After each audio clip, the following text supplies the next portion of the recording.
दोस्तों स्वागत है एक बार फिर आप सबका अपने चैनल पर। आज हम सीटेट एग्ज़ाम 20 अगस्त 2023 के लिए क्लास 5 की ईवीएस एनसीईआरटी के इंपोर्टेंट नोट्स लेकर आए हैं, जो कि वन लाइनर के फॉर्म में है और बहुत ही हेल्पफुल होने वाले हैं आप लोगों के नोट्स। अगर आपने पहली वीडियो नहीं देखी है, पिछली वीडियो जो हमने ईवीएस की डाली हुई हैं नोट्स के तौर पर, आप डिस्क्रिप्शन में जाकर उनको देख सकते हैं। वीडियो में हमारे साथ बने रहिएगा, कहीं नहीं जाना है वीडियो में। चलते हैं, पहला पॉइंट देखते हैं क्या है। पहला पॉइंट आता है चींटी से। चींटियाँ चलते समय ज़मीन पर कुछ ऐसा पदार्थ छोड़ती हैं। कहने का मतलब है चींटियाँ एक लाइन में क्यों चलती हैं, तो चींटियाँ कुछ ऐसा पदार्थ छोड़ती हैं जिसे सूंघकर पीछे की चींटियों को रास्ता मिल जाता है। इसीलिए हम लोग देखते हैं कि चींटियाँ हमेशा एक लंबी कतार में चलती हैं। एक सीधी कतार में चलती हुई आपने चींटियाँ देखी होंगी। जब भी चींटियाँ देखी होंगी आपने चलते हुए, क्यों चलती हैं वो इसलिए चलती हैं क्योंकि वो आगे वाली चींटियाँ जो होती हैं कुछ ऐसी गंध छोड़ती हैं जिससे पीछे वाली चींटियों को रास्ता मिल जाता है और वो जल्दी चली जाती हैं। अब मच्छर वाला पॉइंट देखते हैं। मच्छर जो है हमारे शरीर में क्यों लगते हैं। मच्छर हमारे शरीर की गंध और तलवे की गंध हमारे शरीर की गर्मी से हमें ढूंढ लेते हैं। ये पॉइंट आपको ध्यान रखने हैं और हमारे साथ वीडियो में बने रहिए। अच्छे पॉइंट्स अभी बाकी हैं। पॉइंट दूसरा देखते हैं क्या है। रेशम का कीड़ा। रेशम का कीड़ा अपनी मादा को उसकी गंध से कई किलोमीटर दूर तक पहचान लेता है। कहने का मतलब है रेशम का अगर कोई कीड़ा है तो अपनी मादा को 2 किलोमीटर। अब पॉइंट देखते हैं कुत्ते वाला। कुत्ते का पॉइंट क्या है। कुत्ता चलते समय रास्ते पर मलमूत्र का त्याग करता है। कहने का मतलब है जब वो किसी रास्ते पर जाता है तो मलमूत्र का त्याग करता है, जिससे उसे रास्ते को पहचानने में आसानी मिल जाती है। कहने का मतलब है जब कोई कुत्ता कहीं चला जाता है तो वहाँ पर मलमूत्र का त्याग करता है और अपने रास्ते से उसे आसानी मिल जाती है। चलते हैं अगले पॉइंट पर। अगला पॉइंट है पक्षियों से। पक्षियों की आँख उनके सिर के दोनों तरफ होती है। कहने का मतलब जो पक्षी होते हैं उनके सिर के दोनों तरफ उनकी आंखें होती हैं, इसीलिए पक्षी एक समय में 2 अलग अलग चीज़ों पर नज़र डाल सकता है। ज़्यादातर पक्षी की आंखों की पुतली घूमती नहीं है। कहने का मतलब कुछ पक्षी ऐसे होते हैं जिनकी पुतली नहीं घूमती है, वह गर्दन घुमाकर आसपास की चीज़ों को देखता है। अब अगला पॉइंट मोस्ट इंपोर्टेंट पॉइंट है, नोट डाउन करने वाला है। चील, बाज, गिद्ध जैसे पक्षी हमसे 4 गुना ज़्यादा दूरी से देख सकते हैं। ये क्वेश्चन पूछा जाता है और आता ही आता है एग्जाम में कि ऐसे कौन से पक्षी हैं जो कि हमसे 4 गुना ज़्यादा देखते हैं, जैसे कि चील हो गया, बाज हो गया, गिद्ध हो गया। अब आता है अगला पॉइंट, रात में जगने वाले। रात में जितने भी जानवर जागते हैं वो हर चीज़ को काली और सफ़ेद में देखते हैं। ये पॉइंट भी पूछा जाता है एग्जाम्स में, नोट डाउन करिए। सांप जमीन पर हुए कंपन को सुन पाता है। कहने का मतलब है सांप के कान नहीं होते, वो वाइब्रेशन से सुन सकता है। मछलियाँ खतरे की चेतावनी एक दूसरे को बिजली की तरंग से देती हैं। चलते हैं अगले पॉइंट पर। अगला पॉइंट स्लॉथ से है। स्लॉथ से भी क्वेश्चन जो है स्टेटमेंट के रूप में पूछे जाते हैं पेपर में। तो देखते हैं, स्लॉथ भालू के जैसे दिखते हैं। इस पॉइंट को आपको नोट डाउन करना है। यह लगभग 17 घंटों पैरों से उल्टे सिर लटक कर मस्ती से सोते हैं। कहने का मतलब पेड़ पर उल्टे लटक कर सोते हैं। ये जिस पेड़ पर सोते हैं, इस पॉइंट को भी आप देखना, उसी के पत्ते खाकर पलते हैं। ये जब यह पेड़ के सारे पत्ते खा लेते हैं तब एक पेड़ से उतरकर दूसरे पेड़ पर चले जाते हैं और इनकी उम्र जो होती है वो 40 साल की होती है। स्लॉथ की उम्र कितनी होती है, 40 साल। और मुश्किल से ये पूरी उम्र में 8 पेड़ पर घूम पाते हैं और सप्ताह में एक बार जो है ये शौच के लिए पेड़ से उतरते हैं। ये सारे पॉइंट आपको नोट डाउन करने हैं और ध्यान रखने हैं ताकि आपके एग्जाम्स में अच्छे से अच्छे नंबर आप स्कोर कर सकें। और ये सारे नोट डाउन आप कर लीजिए, नोट्स जो हमने आपको कराए हैं। इससे पहले हमने 2-3 वीडियो और डाल रखी हैं अपने चैनल पर। इन सारे पॉइंट्स की 3rd के, 4th के, 5th के ईवीएस के नोट्स सारे हमने डाल रखे हैं। आप हमारे लिंक डिस्क्रिप्शन में जाकर चेक कर सकते हैं। पॉइंट देखते हैं अगला, बाघ से। बाघ अंधेरे में 6 गुना बेहतर देख पाता है। कहने का मतलब बाघ ऐसा जानवर है जो अंधेरे में 6 गुना ज़्यादा बेहतर देख लेता है। बाघ की जो मूछें होती हैं हवा में कंपन को भाप लेती है। हवा में कोई अगर कंपन होता है, वाइब्रेशन होता है तो उसको भाप लेती हैं और उससे उसे शिकार की बिल्कुल सही स्थिति का पता चल जाता है। कहने का मतलब है जब बाघ अपने शिकार को ढूंढता है तो उसकी जो मूछें होती है हवा में कंपन करती हैं, तो उससे उस शिकार का अंदाज़ा अच्छी तरीके से लग जाता है। इससे उन्हें अंधेरों में रास्ता ढूंढने में मदद मिलती है। और बाघ का गर्जना, बाघ जब दहाड़ता है तो 3 किलोमीटर दूरी तक इसकी आवाज़ आप सुन सकते हैं। बाघ हवा से पत्तों के हिलने और शिकार से झाड़ियों में हिलने से हुई आवाज़ के अंतर को भाप लेता है। कहने का मतलब है कि बाघ जो है हवा से झाड़ियाँ हिली हैं या शिकार उसके अंदर मौजूद है उसको भी भाप लेता है। बाघ के दोनों कान बाहर की आवाज़ पहचानने के लिए अलग अलग दिशाओं में ज़्यादा घूम सकते हैं। और अगला पॉइंट इसका देखेंगे, उत्तराखंड का जिम कॉर्बेट नेशनल पार्क और राजस्थान के भरतपुर जिले में घाना पार्क में जानवरों का शिकार करना मना है। भाई यहाँ पर क्योंकि बाघ रहते हैं इन कॉर्बेट पार्क्स में। अब अगला पॉइंट देखते हैं, बीन, तुम्बा, खजरी और ढोल। भाई बीन, तुम्बा, खजरी से तो वाद्य यंत्र हैं ये सूखी लौकी के बनाए जाते हैं। और ढोल नहीं बनाया जाता सूखी लौकी से। इस पॉइंट को भी आपको नोट डाउन करना है। अगला पॉइंट देखते हैं सांप से। सांप, हमारे देश में पाए जाने वाले सांपों में 4 तरह के सांप जहरीले होते हैं। मतलब पूरे सब तरह के सांपों में 4 तरीके के सांप सबसे खतरनाक होते हैं, जैसे कि नाग हो गया, करेत हो गया, दुवैया हो गया, अफैया हो गया। सीरम एक दवा है जो सांप को काटे हुए व्यक्ति को दिया जाता है। सीरम सांप के जहर से बनाया जाता है, सांप ही से बनाया जाता है, और सांप किसी व्यक्ति को काट लेता है तो उसको दिया जाता है। यह सरकारी अस्पताल में मिल सकता है। सरकार ने कानून बनाया है कि ना कोई जंगली जानवरों को पकड़ सकता है और ना ही उनको अपने पास रख सकता है। कहने का मतलब है कोई भी व्यक्ति जंगली जानवरों को अपने पास नहीं पकड़ सकता है, ना ही रख सकता है। ये हमारी सरकार ने कानून बनाया हुआ है। अगले पॉइंट को चलते हैं। अगला पॉइंट शिकारी पौधे निपिथिंस है। ये भी स्टेटमेंट के रूप में पूछे जाने वाला क्वेश्चन है। निपिथिंस एक ऐसा पौधा है जो चूहा, मेंढक, कीड़े मकोड़े और छोटे जीवों का शिकार करता है। निपिथिंस नामक शिकारी पौधे ऑस्ट्रेलिया, इंडोनेशिया और भारत के मेघालय में पाए जाते हैं। ये क्वेश्चन एग्जाम में पूछा जाता है कि निपिथिंस भारतीय किस स्टेट में पाया जाता है, तो मेघालय में पाया जाता है। और वैसे ये ऑस्ट्रेलिया, इंडोनेशिया और मेघालय में पाया जाता है। इस पौधे का आकार जो होता है लंबे घड़े के जैसा होता है, जिसके ऊपर एक ढक्कन लगा होता है। घड़े से खास खुशबू निकलती है, जिसकी वजह से कीड़े मकोड़े अंदर पहुंच जाते हैं। इसकी खुशबू से जो कीड़े मकोड़े होते हैं वो इसकी तरफ खिंचे चले आते हैं, इस पौधे की तरफ, और इसके अंदर फंस जाते हैं। अगला पॉइंट देखते हैं। अगला पॉइंट है सब्जियों से कि कौन सी सब्जी कहाँ से आई है। अब देखते हैं। मिर्ची हमारे देश में दक्षिण अमेरिका से आई है। इस पॉइंट को भी याद रखना है, 1 नंबर में जरूर आता है ये। और पुर्तगाल देश के व्यापारी लाए थे। कौन लाए थे? पुर्तगाल देश से व्यापारी आए थे, वो मिर्ची को अपने साथ लाए थे। अब भिंडी हमारे देश में अफ्रीका से आई है, इसको भी नोट डाउन करने वाला पॉइंट है।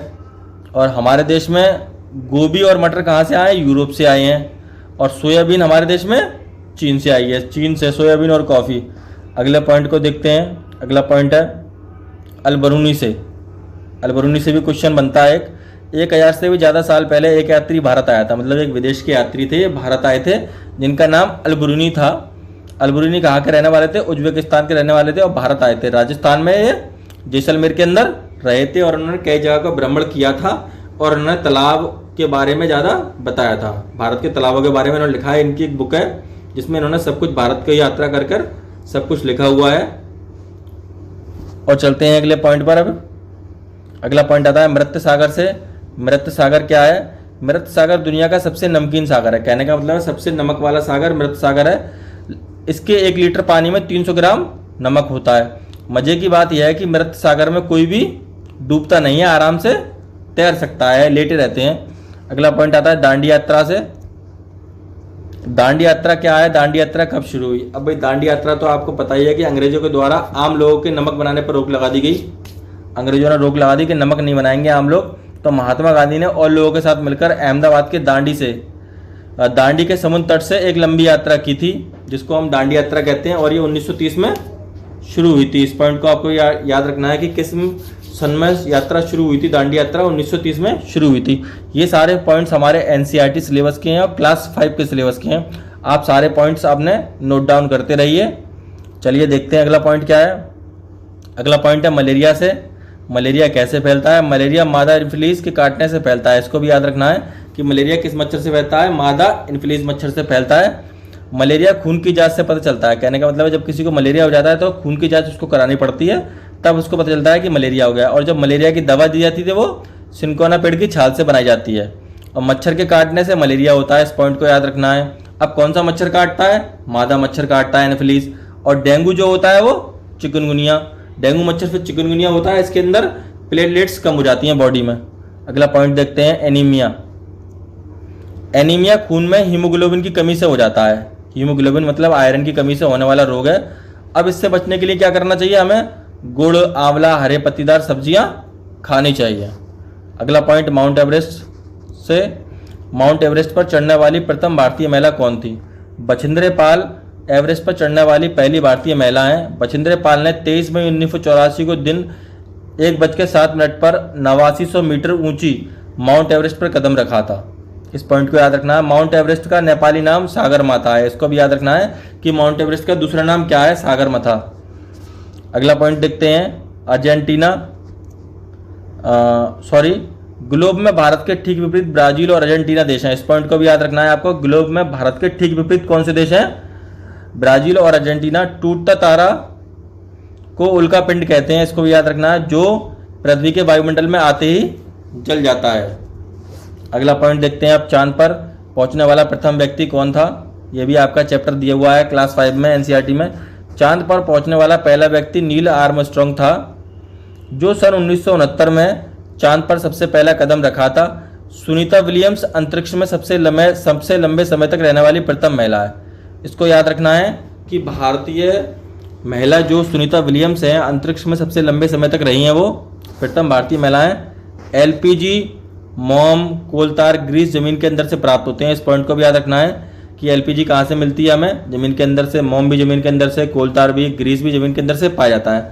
प्लास्टिक और पेंट को बनाने के लिए तेल का इस्तेमाल किया जाता है। भाई प्लास्टिक और पेंट को बनाने के लिए तेल का इस्तेमाल किया जाता है। ये सारे पॉइंट्स आपको लर्न रखने हैं। अब ठंडा रेगिस्तान, लेह और लद्दाख के बारे में पढ़ते हैं। लेह और लद्दाख को ठंडा रेगिस्तान भी कहते हैं। यह इलाका सूखा, समतल और ठंडा होता है। इस पॉइंट को वेरी मोस्ट इंपोर्टेंट, लद्दाख में बहुत कम बारिश होती है। यहाँ दूर दूर तक ढके पहाड़ बर्फ से और सूखा मैदान होता है। लद्दाख के पहाड़ों पर इतना सूखा माहौल होता है कि वहाँ पर पौधे नहीं उग पाते। अगला point, pashmina shawl. Pashmina shawl क्या है। एक पश्मीना शॉल को 6 स्वेटरों के बराबर गर्मी होती है। भाई आपने जाड़ों में एक पश्मीना शॉल पहन ली तो आपको 6 स्वेटर पहनने की ज़रूरत नहीं है। पश्मीना शॉल को मशीनों के द्वारा नहीं बनाया जाता, क्योंकि यह बकरी के बहुत पतले बाल से बनाई जाती है। यदि एक बुनकर 250 घंटे में तक बुनाई करता है, मतलब 250 घंटे बाद एक बुनकर ये शॉल तैयार होती है। इस समय भी पूछा जाता है पेपर के अंदर कि कितने घंटों में पश्मीना शॉल बनकर तैयार होती है। एक साधारण पश्मीना शॉल तैयार होता है। कश्मीर के लोग खाने के लिए रोटी घर में नहीं बनाते, वह रोटी को दुकान या बेकरी से खरीदते हैं। इस पॉइंट को आपको याद रखना है कि कश्मीर के लोग जो होते हैं रोटी घर में नहीं बनाते। हम लोगों के यहाँ पर रोटी घर में बनती है, उन लोगों के यहाँ रोटी खरीदी जाती है, बेकरी या दुकान से खरीद कर लाते हैं। और शॉल को बनाने में पश्मीना को 250 घंटे लगते हैं और बकरी के पतले तार से बनी होती है ये शॉल जो होती है। और इसके अंदर गर्मी 6 स्वेटरों की होती है। एक शॉल आपने पहन ली, समझ लीजिए 6 स्वेटर आपने पहन लिए। चलते हैं अगले पॉइंट पर, हाउस बोट 80 फुट तक लंबी तथा 8 से 9 फुट चौड़ाई वाले एक नाव की तरह होती है। हाउस बोट का मतलब होता है एक घर टाइप का होता है जो कि पानी में होता है, और इसमें श्रीनगर से बाहर से आए हुए पर्यटक लोग आराम से रहते हैं, खाते हैं, पीते हैं। हाउस बोट के अंदर पानी में होती है। अगला देखते हैं, केचुआ जमीन में छेद बनाता है जिससे जमीन पोली हो जाती है। इन केचुए के मल से जमीन उपजाऊ बनती है और केचुए को किसान का मित्र भी कहते हैं। अगला point, Kurukh, very most important. Kurukh भाषा झारखंड की भाषा है। इसको याद रखना है कि कुड़ुक भाषा कहाँ की भाषा है, झारखंड की। अगला पॉइंट, जंगल का अधिकार कानून 2007। जंगल का कानून अधिकार क्या कहता है 2007। यह कानून आदिवासियों के जंगल पर उनका हक दिलाता है। मतलब जो आदिवासी लोग जंगल के अंदर रहते हैं उनको उनका हक दिलाता है। जो लोग कम से कम 25 साल तक जंगल में रह रहे हैं, कहने का मतलब जो लोग 25 साल से जंगल में रह रहे हैं और वहाँ के जंगल और वहाँ के पैदा होने वाली चीज़ों पर उनका हक है। कहने का मतलब जो लोग 25 साल से रह रहे हैं तो वहाँ पर जंगल, जितनी भी जंगली चीज़ें हैं उन पर उन सबका हक है। उन लोगों को जंगल से हटाया नहीं जा सकता। ये एक सरकारी नियम है जो कि 2007 का नियम है और स्टेटमेंट के अंदर ईवीएस में आपके पेपर में पूछा जाता है आप लोगों से। अगला देखते हैं, झूम खेती हमारा लास्ट पॉइंट है इसका। झूम खेती क्या है, मिजोरम में होती है। कहाँ होती है, मिजोरम में। इस पॉइंट को पहले आपको याद रखना है। झूम खेती में मिट्टी को हल्के से हिलाकर बीज रख देते हैं, मतलब हल्के से हिलाया और बीज रख देते हैं। एक ही खेत में अलग अलग तरह के बीज जैसे मकई, सब्जियां, मिर्च और चावल बो दिए जाते हैं। झूम खेती के अंदर जो होती हैं अलग अलग सब्जियां बोई जाती हैं एक ही खेत के अंदर। झूम खेती में अनचाही घास उग जाती है तो उसको उखाड़ते नहीं है बल्कि उसे जमीन पर गिरा देते हैं। कहने का मतलब है अनचाही घास उगाती है तो उसको उखाड़ते नहीं, जमीन पर गिरा देते हैं जिससे जमीन उपजाऊ बनती है। अगला पॉइंट आता है टिन खेती, वेरी मोस्ट इंपोर्टेंट। टिन खेती किसे कहते हैं। एक टिन बीज को जितने जमीन में बोते हैं उसे टिन जमीन कहते हैं। इसका याद रखना है कि एक टिन बोझ को जितने जमीन में बोते हैं उसे टिन जमीन कहते हैं। इस प्रकार की खेती को टिन खेती कहते हैं। चेराव नाच मिजोरम में होता है। दोस्तों अगर वीडियो अच्छा लगा हो तो चैनल को लाइक कीजिए, सब्सक्राइब कीजिए, शेयर कीजिए। अगर आप ऐसे ही वीडियो चाहते हैं हमसे तो आप हमें कमेंट बॉक्स में बताइए। वीडियो देखने के लिए धन्यवाद।